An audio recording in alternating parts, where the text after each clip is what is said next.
Baik, saudara yang membawa Alkitab, mari ke buka di dalam 1 Korintus pasal 9 ayat 20 sampai 23. Tema pada malam hari ini adalah toleran namun tetap injili. Kenapa kok toleran namun tetap injili? Karena ini jebakan ya, seringkali ketika menjadi toleran menjadi tidak injili. Ketika menjadi injili tetapi menjadi tidak toleran ya. Kita mau menjadi orang-orang yang toleran tetapi tetap injili. Kita akan belajar dari Rasul Paulus 1 Korintus ayat 9 ayat pasal 9 ayat 20 sampai 23. Demikianlah bagi orang Yahudi, aku menjadi seperti orang Yahudi supaya aku memenangkan orang-orang Yahudi. Bagi orang-orang yang hidup di bawah hukum Taurat, aku menjadi seperti orang yang hidup di bawah hukum Taurat. Sekalipun aku sendiri tidak hidup di bawah hukum Taurat, supaya aku dapat memenangkan mereka yang hidup di bawah hukum Taurat. Bagi orang-orang yang tidak hidup di bawah hukum Taurat, aku menjadi seperti orang yang tidak hidup di bawah hukum Taurat. Sekalipun aku tidak hidup di luar hukum Taurat, hukum Allah. Karena aku hidup di bawah hukum Kristus, supaya aku dapat memenangkan mereka yang tidak hidup di bawah hukum Taurat. Bagi orang-orang yang lemah, aku menjadi seperti orang yang lemah, supaya aku dapat menyelamatkan mereka yang lemah. Bagi semua orang aku telah menjadi segala-galanya, supaya aku sedapat mungkin memenangkan beberapa orang dari antara mereka. Segala sesuatu ini aku lakukan karena Injil, supaya aku mendapat bagian dalamnya. Saya akan mengutip pertama, membuka dengan kutipan Dr. Philip Ryken, teolog Amerika. Ya, dia berkata demikian, saudara. Kekristenan akan kehilangan pegangannya pada pernyataan Kristus yang eksklusif, bukan lagi kekristenan. Kekristenan yang kehilangan pegangannya pada pernyataan Kristus yang eksklusif, bukan lagi kekristenan.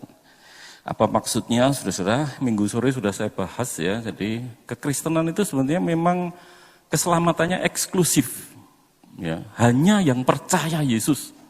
Bukan inklusif, karena inklusif itu ada teolog-teolog yang berkata asal orang hidup seperti Yesus, yang sering dikutip itu Mahatma Gandhi ya. Mahatma Gandhi itu bukan orang Kristen tetapi hidup seperti Yesus.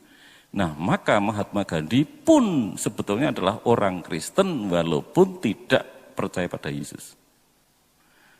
Nah, ini yang disebut inklusif ya. Siapa saja ya akan selamat. Tetapi Dr. Philip Ryken ini berkata kekristenan yang kehilangan pegangannya pada pernyataan Kristus yang eksklusif bukan lagi kekristenan. Teolog-teolog yang seperti itu bukan teolog Kristen.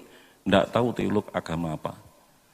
Karena Yesus Kristus, tadi Bu Kristin juga sudah mengutip, dikatakan ya, tidak ada seorang pun yang dapat datang kepada Bapa kalau tidak melalui aku. Tidak ada nama lain di kolong bumi, di kolong langit ini yang olehnya seseorang dapat diselamatkan kecuali nama Yesus. Eksklusif banget, saudara. Makanya kalau sudah beritanya, gereja-gereja sekarang sudah beritanya berbeda. Apa ada tempat ribu? Banyak, saudara, banyak sekali. Ya, kalau saudara sudah melihat bagaimana gereja, ada gereja yang mulai itu bukan di Indonesia baru satu ya. Yang saya tahu di Google, saya Google hanya satu, tetapi kalau di Eropa, Amerika sudah banyak ya. Jadi yang memberkati LGBT ya, perkawinan sesama jenis, itu sudah bukan gereja lagi menurut saya. Ya, sudah bukan gereja lagi. Air yang dipanasi, saudara, akan mendidih, pernah saya pakai ini. Dan menggerakkan tutup panci, menggerakkan mesin kereta api, zaman kereta api uap. Ya, ya roda-roda kereta api akan mulai bergerak ketika ketel yang berisi air itu dipanasi, saudara. Dan uap itu menggerakkan mesin-mesinnya. Tetapi kalau dingin itu tidak bergerak. Makanya saudara-saudaraku yang dikasihi Tuhan, penginjilan itu dikerjakan ketika apa? Lidah-lidah Roh Kudus seperti api turun. Itu menunjukkan apa, saudara? Kekristenan yang benar-benar dipimpin Roh Kudus, gereja yang benar-benar dipimpin Roh Kudus, gereja yang benar-benar dimiliki dan memiliki Roh Kudus adalah gereja yang menginjili. Ya, karena kalau sudah panas itu, saudara, apapun bergerak. Tapi kalau sudah beku, ya mendedek, saudara. Saudara bawa es batu kemana-mana, ya enggak goncang itu, karena sudah membeku airnya. Tapi kalau saudara bawa di baskom, saudara jalan, gerak terus airnya. Tapi kalau sudah beku, ya sudah diam. Gereja-gereja orang-orang Kristen yang sudah beku, ya sudah. Mulutnya terkatup. Sudah tidak bisa bicara apa-apa. Tidak ada gerakan lagi penginjilan. Ya tinggal melakukan rutinitas. Oleh karena itu, saudara, penginjilan itu terjadi setelah Roh Kudus yang seperti lidah-lidah api itu turun ke atas gerejanya. Dan Yesus memberikan perintah, kamu akan menerima kuasa kalau Roh Kudus turun ke atas kamu dan kamu akan menjadi saksiku. Nah, itu satu style ya. Roh Kudus turun, kamu akan menjadi saksi. Kalau tidak ada Roh Kudus, ya tidak akan jadi saksi. Begegek. Ya. Saat-saat yang menentukan bagi sebuah pesawat terbang, ada beberapa yang ada istilah critical 11 ya, critical 11 itu masa-masa kritis 11 menit ketika pesawat mulai terbang. Ya sebetulnya ada beberapa landing pun sebetulnya juga bermasalah ya, tetapi terbang itu 11 menit pertama itu sangat menentukan. Kalau 11 menit bisa dilewati, penerbang itu kan selamat, kemungkinannya besar sekali. Tapi ketika 11 menit itu tidak dapat dilewati, ada masalah, biasanya dia balik ke bandara atau malah jatuh pesawatnya. 11 menit pertama. Karena apa, saudara? Ketika pesawat mau take off, dia harus mengatur kecepatannya, ya, kemudian saudara dia harus melawan gaya tarik bumi, ya, saya pernah sampaikan ya.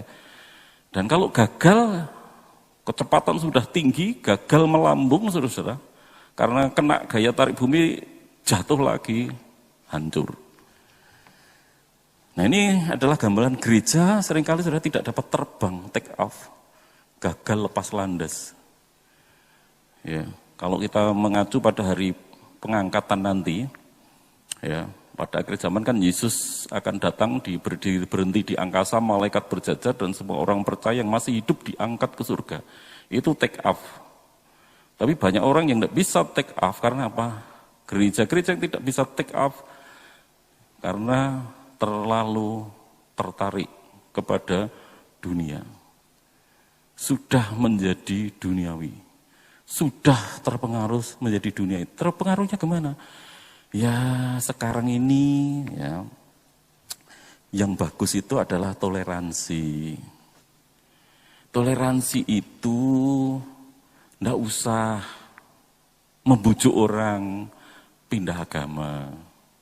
Kita tidak sebetulnya bukan mempermasalahkan agama loh, saudara. Ya, kesaksiannya Bu Nini ini ketika awal bertobat, ya masih belum kelihatan, belum berani memunculkan dirinya sebagai orang Kristen. Banyak orang-orang yang sudah percaya Yesus tapi tetap sembahyang di tempat ibadah mereka, tapi imannya, berdoanya sudah kepada Yesus.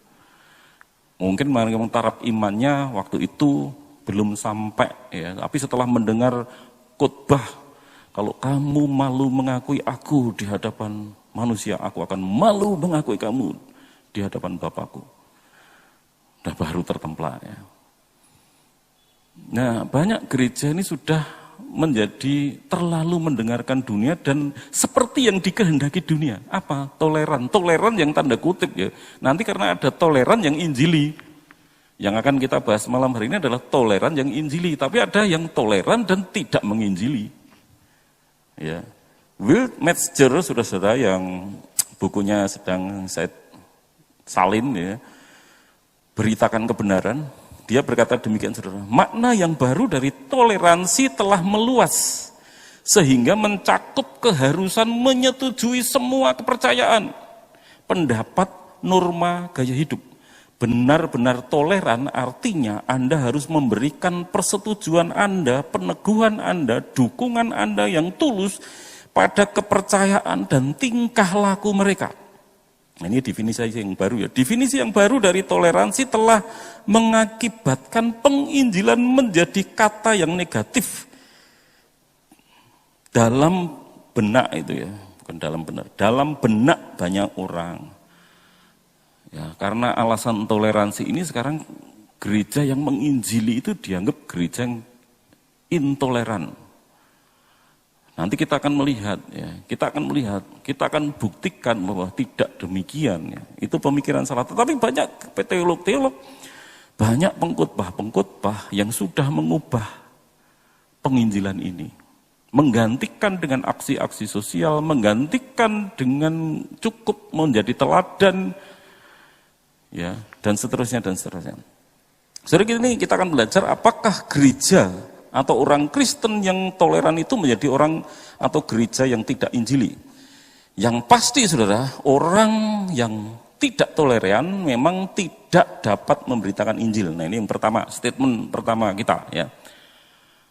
Statement saya. Orang yang tidak toleran memang tidak bisa memberitakan Injil. Jadi toleran itu menurut saya malah syarat mendasar kalau saya dan saudara pengen menjadi saksi Tuhan, pengen menginjili orang. Syarat pertama apa? Saudara harus toleran. Saya dan saudara, kita harus toleran. Tidak toleran, saudara tidak akan didengarkan. Siapapun tidak suka pada kita. Karena apa? Kita tidak toleran. Nah, kita akan menyampaikan yang berbeda. Toleran itu bukan berarti tidak menginjil. Toleran itu malah menjadi pintu awal.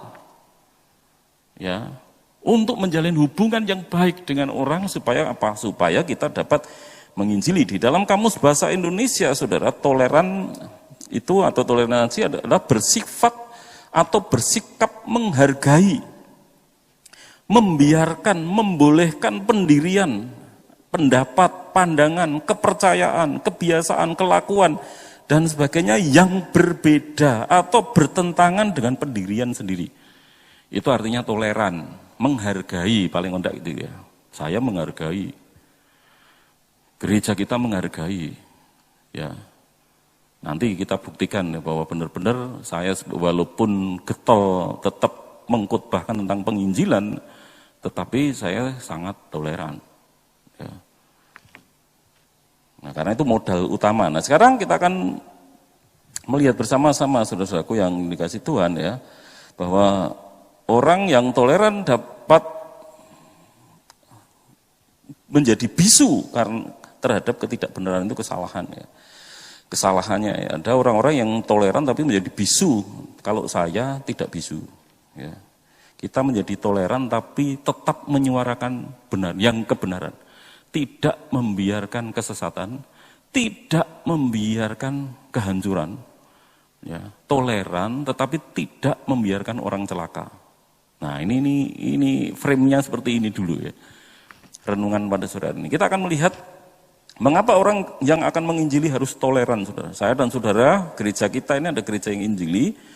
Kalau kita mau dapat menjadi anggota gereja yang baik, mesti yang pertama kita harus toleran. Kenapa harus toleran? Yang pertama, ayat 20 tadi dikatakan, sudah demikianlah bagi orang Yahudi, aku menjadi seperti orang Yahudi. Ya. Supaya, alasannya apa? Aku memenangkan orang-orang Yahudi. Orang-orang Yahudi maksudnya orang yang tunduk, taat banget pada hukum Taurat. Padahal Paulus di dalam ayat-ayat berikutnya, tadi saudara sudah baca ya, bahwa sebetulnya Paulus itu tunduknya pada hukum Kristus. Jadi dia berbuat baik bukan karena takut hukuman Taurat, melanggar Taurat karena berzina dirajam batu. Ya. Atau nanti masuk neraka. Kalau Paulus itu berbuat baik bukan karena ketakutan, tapi karena hukum ketundukan pada Kristus. Karena apa? Karena mengasihi Kristus. Karena saya mengasihi juru selamat saya.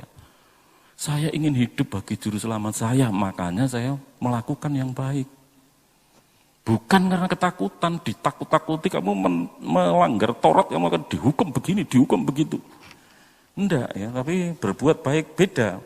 Tetapi walaupun dia tidak takluk terhadap hukum Taurat, ketika dia bersama-sama orang Yahudi, apa yang menjadi larangan-larangan Taurat itu dia pahami dan dia memposisikan seperti mereka. Supaya apa? Tujuannya supaya aku dapat memenangkan mereka. Ya, itu tadi ya. Itu diulang-ulang dari berayat-ayat yang kita baca ya. Aku terhadap orang lemah, aku seperti mereka supaya aku dapat memenangkan mereka. Nah, saudara-saudaraku, saya pernah melihat sepasang muda-mudi yang berjalan ya di Candi Gedong Songo. Di sana banyak kuda wisata ya. Sudah dapat menyewa kuda ya. Dulu waktu saya masih remaja tidak, kebersihannya tidak seperti sekarang. Kalau kuda-kuda sekarang kelihatannya sudah kotorannya sudah Kalau dulu kotoran itu teng telecek di mana-mana ya. Jadi ada seorang pria yang sedang pacarannya sama pacarnya, dia betulin tali sepatu, pacarnya jalan pelan-pelan di depan melihat pemandangan yang indah. Dan ketika pacarnya mulai mendongak, pacarnya itu terlalu asik melihat pemandangan dan sudah di depan kakinya itu sudah ada bubur dari kuda tadi ya, kotoran kuda. Dan ketika dia berteriak, brot, sepatunya kena kotoran kuda. Aduh, masih tidak lah kamu di sana, aku di sini. Kalau dekat tak tarik. Nah ini loh saudara, mengapa kita harus dekat dengan orang yang mau celaka? Karena kita dapat menarik dia, mau jatuh kita pegangi. Kalau kita dekat, nah kalau orang-orang yang intoleran, tidak punya toleransi, tidak bisa dekat dengan orang lain. Karena dia beda agama, ya, beda keyakinan, beda pikiran aja sudah bisa terbelah saudara-saudara. Bisa terpisah. Nah ini, yang toleran itu enggak masalah. Oh kamu dari partai, saya PDIP, kamu dari partainya beda pun kita masih bisa duduk bareng ngobrol. Itu orang toleran. Karena kamu enggak seperti bebas, enggak harus seperti aku. Aku menghargai pikiran-pikiranmu, walaupun itu berbeda, itu orang toleran.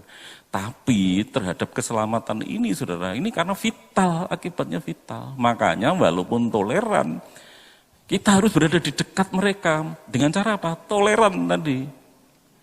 So, ketika dia mau celaka, mau terperosok, mau jatuh ke lubang, kita bisa tarik dia. Karena kita berada dekat dengan dia, itu maksudnya. Paulus ya, mengapa dia ingin supaya kita dekat ya dengan toleransi ya.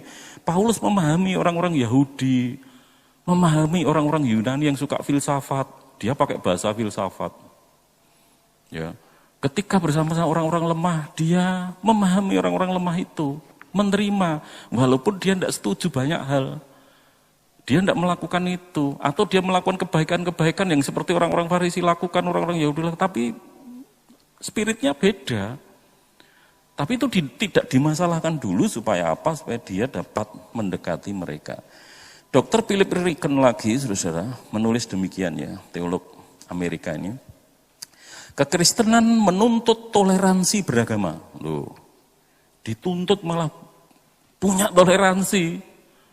Orang Kristen yang Injili itu harus toleran, intinya gitu. Kekristenan menuntut toleransi beragama. Maksud saya dengan toleransi adalah mengizinkan orang-orang lain memeluk dan mempertahankan keyakinan agama mereka masing-masing. Toleransi tidak berarti bahwa setiap orang harus setuju dengan setiap orang yang lain. Itu sama sekali bukan toleransi. Kalau atas nama toleransi lalu kita berkata, kamu tidak boleh bicara agamamu, ya itu bukan toleransi juga. Itu pemberangusan. Toleransi itu ada penghargaan. Kadang-kadang terjadi diskusi.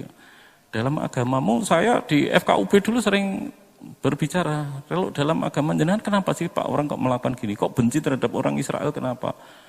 Orang Yahudi itu jahat sekali Pak Tri. Loh bukannya nabi-nabi yang ada di kitab jenengan, yang itu ada Nabi Daud, ada Nabi ini itu juga orang Yahudi. Iya, tapi jahat banget mereka. Gitu. Ya, maksudnya saya kok ada kontra sendiri di dalamnya. Kadang-kadang terjadi dialog, tapi itu toleran. Kita sedang mendiskusikan kebenaran kecil ya. Kebenaran. Saya terus akhirnya pernah cerita saya bersaksi tentang Yesus ya. Tetap bersaksi, tetapi saya menghargai. Ya, menghargai keyakinan-keyakinan mereka, ketidaksetujuan mereka. Makanya ketika ditolak pun tidak sakit hati. Karena memang ya boleh orang tidak tetap kekeh dengan keyakinannya, tidak masalah. Yang penting kan saya sebagai teman sudah memberitakan seperti yang diperintahkan Tuhan saya, ya, juru selamat saya. Jadi menurut Philip Reagan, toleransi diterapkan pada orang-orang dan bukannya pada kekeliruan-kekeliruan mereka. Jadi ketika ada kesalahan jalan keselamatan itu kita berteriak ya. Pluralisme bila dipahami dengan benar, menghormati keyakinan orang-orang lain, ia menyadari bahwa ada isu-isu agama vital yang perlu didiskusikan dan bahkan mungkin diperdebatkan. Namun perdebatan ini harus dilakukan dengan kerendahan hati dan sikap saling menghormati. Kekristenan yang tidak toleran tidak dapat dibela. Ini bukan kekristenan yang tulus sama sekali. Jadi ini orang Kristen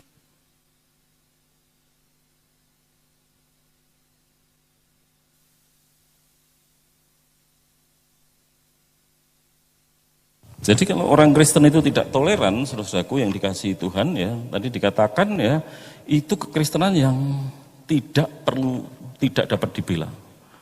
Karena melakukan kesalahan fatal.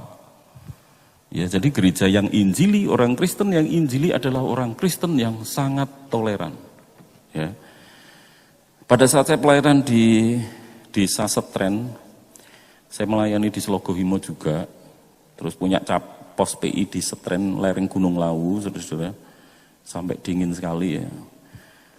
Sebetulnya saya itu males, ya sebagai anak muda ya, malam-malam belum ada listrik, dan daerah itu sering masih ada harimau turun mencuri ternak penduduk setempat. Makanya kalau saya keluar malam ini jadi ngeri-ngeri sedap. Ya. Nah, biasanya, Mas, mangke diaturi rawuh. Dari selamatan kalau tetangga mati ya, ada yang meninggal. Oh iya, nggih. Ya jam 6:30, jam 7 malam keluar. Jam 7-nya 6:30 masih, walaupun 7, 6:30 tidak ada listrik loh saudara sana. Jadi jalan yang gelap. Ya pernah sih yang terjadi, saya benar-benar yang saya sampai ingat sekarang itu berangkat sore 6:30 masih padang bulan. Saya jalan dengan tenang. Terus di situ ya warga desa lah pertama rokokan, pada merokok, pada main ya. Saya cuma main tapi dolanan saja, enggak pakai uang, kalau mereka pakai uang kadang-kadang ya. Dan kemudian makanan keluar ya, suguhan keluar, makanan keluar. Nah, sambil ngobrol sudah sampai malam, pulang 1:30 malam itu. Saya 1:30 pulang itu sudah duluan ya Saudara, yang lain masih di situ ya. Saya kaget keluar ruangan gelap gulita, saya enggak bawa senter. Gelap gulita, banyak tebing-tebing saudara saya lewati, aduh, kaki saya sudah keprosok satu yang saya pernah cerita itu sampai saya berangkang jalannya, dan itu di daerah bambu-bambu saya bayangkan ini ada macan bener gimana. Sebetulnya males, karena kesulitan-kesulitan itu kondisi alam seperti itu, ya, apalagi saya anak muda, kan anak muda ya jam 7 sudah ngobrol dengan tuan rumah, jadi saya pelayanan saya di Slogohimo, tapi kadang-kadang saya tidur di Setren 1-2 malam ya, nanti turun lagi ke Slogohimo gitu. Jalan kaki sebelum punya motor. Nah terus, tetapi saudara setelah saya pikirkan ada bagusnya, karena saya masih ingat di dalam percakapan yang saya pulang dalam gelap itu, sebelumnya saya kenal dengan seorang pemuda. Dia adalah beragama ya saudara sepupu kita, dia yang biasanya azan di tempat ibadah saudara sepupu kita. Anak muda juga, masih bujang. Jadi, oh jenengan sing damelane nggih nika kula nggih. Nah, hebatnya saudara, keakraban ini terus besok jenengan acarane napa? Mas Tri. Ya paling nggih napa nggih nek kula nggih dolan kunjungan ke warga ya sambil memperkenalkan Tuhan Yesus itu juru selamat yang mengasihi. Kula terke pripun? Malah diterke loh saudara, aneh enggak? Saya mikir sampai saya heran. Mungkin dia ngerti karena tempat persekutuan di Setren itu saudara persekutuannya hanya 7 orang. Mungkin dia tahu, gereja kok cilik men, bisa ngomah penduduk, sidik jemaat, makanya dia malah menolong loh saudara. Ya, bejeng kloter kengga, jenengan badhe kunjungan teng putih, lah teng putih kita iseng saya. Oh enten, malah dia yang mencarikan. Ada orang yang kita kurang mas, mboten beragama. Orang rono rene, lah monggo. Penak sudah dituntun dia. Jadi ketika saya nginjili orang itu dia mendengarkan. Nah makanya saudaraku yang dikasih Tuhan, kadang-kadang kita dengan tokoh agama lain kita sudah pasang kuda-kuda ya. Iki waduh sing gawane ajar mesti fanatik. Belum tentu loh saudara. Ya, belum tentu. Kalau kita mau toleran malah bisa jadi itu menjadi jembatan yang bagus sekali untuk penginjilan saudara-saudara. Ya, saya datang karena menghargai keyakinan mereka meskipun saya tidak percaya selamatan, jadi saya tidak percaya. Orang mati itu kalau sudah mati, mau dikirimi doa, tidak mungkin selamat. Ajaran Kristen kan gitu. Kalau mau selamat kan ikut Yesus, bukan dibacakan doa-doa percuma. Ya, sudah selesai waktunya. Ya. Nah, tetapi karena toleran ya, akhirnya saya menemukan seorang pemuda yang berbeda agama yang menolong saya di dalam pelayanan. Di dalam Alkitab banyak saudara-saudara ada yang perwira yang datang kepada Yesus untuk hambanya itu perwira itu kemungkinan bukan orang Yudaisme. Tapi dia sering nyumbang sinagog bait Allah ya. Karena dia simpati ada orang-orang seperti itu saudara-saudara yang dikasih Tuhan ya. Nah, lalu yang kedua saudara-saudara, mengapa kita harus yang pertama tadi, jadi akibat sikap toleran, jadi malah itu menjadi jembatan ya. Mengapa kita harus toleran? Karena yang pertama supaya dapat menuntun orang kepada Kristus. Yang kedua saudara, mengapa kita harus toleran? Supaya diri kita sendiri tidak menjadi batu sandungan bagi orang lain. Di dalam ayat 22 dikatakan, bagi orang-orang yang lemah, aku menjadi seorang yang lemah. Supaya aku dapat menyelamatkan mereka yang lemah. Ya. Bagi semua orang aku telah menjadi segala-galanya supaya aku dapat sedapat mungkin memenangkan beberapa orang dari antara mereka. Jadi saudara-saudaraku yang dikasih Tuhan, Paulus itu dia pernah dalam diskusinya dia menjelaskan makanan yang dipersembahkan kepada berhala-berhala itu dimakan haram atau halal. Kalau sudah kamu doakan, syukuri dalam nama Yesus ya halal, tidak masalah. Karena Allah yang benar itu hanya satu, Yesus. Di luar Yesus tidak ada Allah. Jadi mbok pangan ya tidak enak setan sing iso nemplek ke kamu gitu ya. Intinya tidak akan ada roh yang dapat mencelakai kamu. Tapi Paulus berkata, kalau itu menyebabkan orang menjadi batu sandungan, saya lebih baik tidak makan. Nah gitu ya. Ketika bulan puasa, kalau kita toleran justru kita jangan malah ngece. Wah karena orang udah puasa kita mangan ben ketok, ben kewapok, ben do pengen. Nah itu ketika seperti itu kita sudah menutup pintu komunikasi. Orang sudah tidak tertarik kita. Kita tidak puasa. Puasa kita tidak bulan-bulan tertentu, kita berpuasa kapanpun kita mau. Ya. Tetapi ketika orang berpuasa ya kita toleran, ya kita toleran supaya apa? Toleransi itu menjadi pintu masuk. Kayak Paulus, kita makan babi boleh, tetapi ketika kita makan babi di depan orang yang menganggap itu haram, itu menjadi tidak bijaksana. Makanya Paulus berkata di depan bersama orang lemah, ya, aku menjadi seperti orang lemah, melu-melu ramangan karena apa? Supaya jangan menjadi batu sandungan. Kok maka yang ono dipangan to. Ya. Ya itu makanya kita perlu berhati-hati, jangan karena menunjukkan berani tampil beda lalu kita liyane puasa kita makan. Di depan orang-orang yang menganggap babi haram kita makan di depan mereka. Wah enak lu gitu ya. Nah itu akan malah menjadi batu sandungan karena kita tidak menghargai, tidak toleran. Ia yang ingin menjadi terang, ya, dia harus membuat orang, Ia Paulus di sini ya, maksud saya. Paulus ingin menjadi terang seperti firman Tuhan Yesus ya, jadilah terang dunia. Jadilah terang ya. Namun dia tidak ingin membuat orang silau melihat terangnya. Nah kalau kita tadi ya, makan babi itu kita boleh. Tapi di depan orang-orang yang menganggap itu haram, itu kita maksudnya menjadi saksi, loh makan enggak apa-apa. Tapi itu menyilaukan, menyakitkan mata mereka. Kalau saudara menganggap itu terang yang menyilaukan. Kembali ke khotbah saya minggu pagi dulu, Plato, orang-orang yang hidup di dalam gua. Ketika terlihat terang sakit, jangan langsung saudara pasang yang ekstrim. Ya, malah itu menyakitkan bagi mereka. Ya, Paulus itu rela mengalir, ya, seperti orang yang terseret arus. Tetapi tujuannya supaya dia dapat menggapai orang yang terseret beneran, ya, yang akan tenggelam.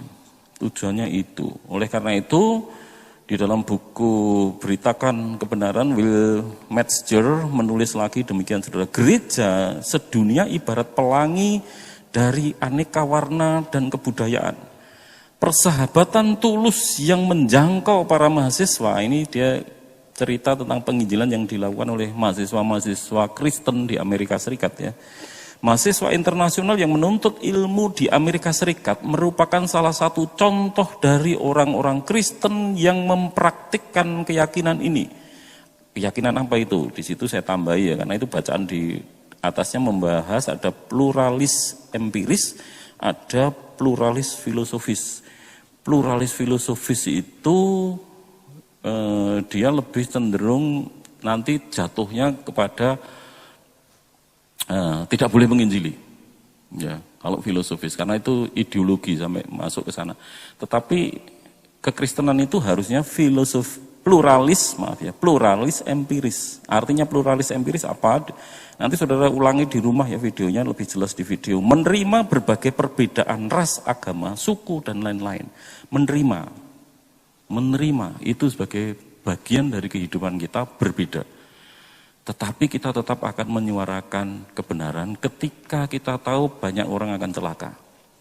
Saya telah terlibat dengan beratus-ratus mahasiswa seperti ini, dan komentar yang paling sering saya dengar adalah, ini komentar dari orang-orang yang bukan Kristen ya, para mahasiswa Kristen dan keluarga-keluarga dalam gerejalah yang telah menjangkau dan memperhatikan saya. Dan komentar ini datang dari orang-orang non-Kristen yang walaupun tidak bertobat menjadi Kristen, tidak dapat memungkiri demonstrasi kasih yang tidak manipulatif ini. Justru karena orang-orang Kristen mau menerima ya, kamu dari mana? Dari Suriah, saya dari India, dari Indonesia. Oh silahkan kalau kamu mau tinggal bersama kami.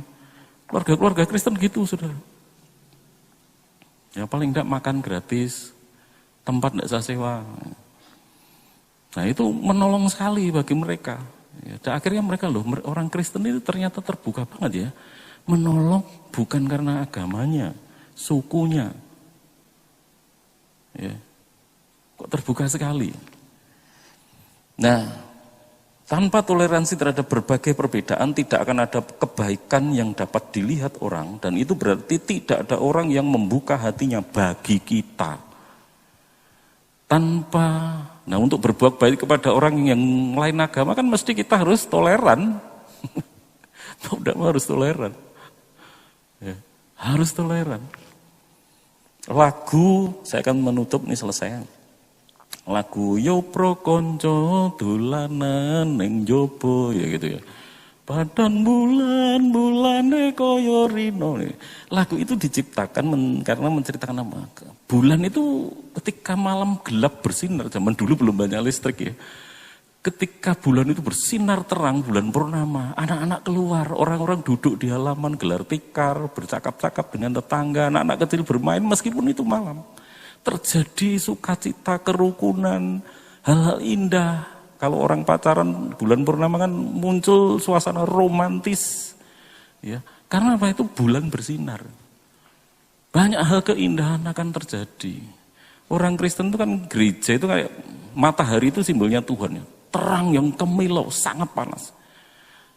Nah itu orang bisa tidak tahan melihat Tuhan. Tapi kalau sudah dipantulkan oleh bulan itu jadi keindahan. Romantis banget, menyenangkan banget. Banyak hal indah. Ada sukacita, ada permainan di situ. Ya, kalau orang Kristen bersinar karena toleransi, kita membuka peluang banyak untuk penginjilan. Pak Agus Wijianto, pendeta Grogol, teman saya sekolah Widya Wacana, ya sekali lagi pernah sudah saya ceritakan. Dulu sahabat saya dan dia saudara sepupu kita.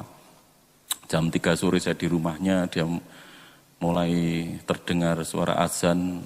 Saya bilang, kamu tidak sembahyang dulu. Tak tinggal ya Tri ya, aku sembahyang. Ini sembahyang. Dia sembahyang di belakang saya. Ya, saya duduk menunggu dia sambil minum teh yang dibuatkan ibunya, ya dia sholat. Terus setiap tiba saatnya jam sembahyang mereka tak suruh, kamu sembahyang dulu loh. Dan sekarang orang itu jadi hamba Tuhan. Gereja Baptis di Grogol, Sukoharjo. Tanpa toleransi saudara-saudara tidak bisa. Ya. Toleransi itu justru akan membuka, akhirnya saya ingat pertanyaan pertama yang ditanyakan adalah kenapa orang Kristen boleh makan daging babi, itu yang ditanyakan pertama, lalu kedua dia kenapa simbolnya salib. Nah itu semua saya mulai bisa masuk memberitakan Injil dan akhirnya dia ke gereja. Sekeluarganya sekarang menjadi orang-orang Kristen.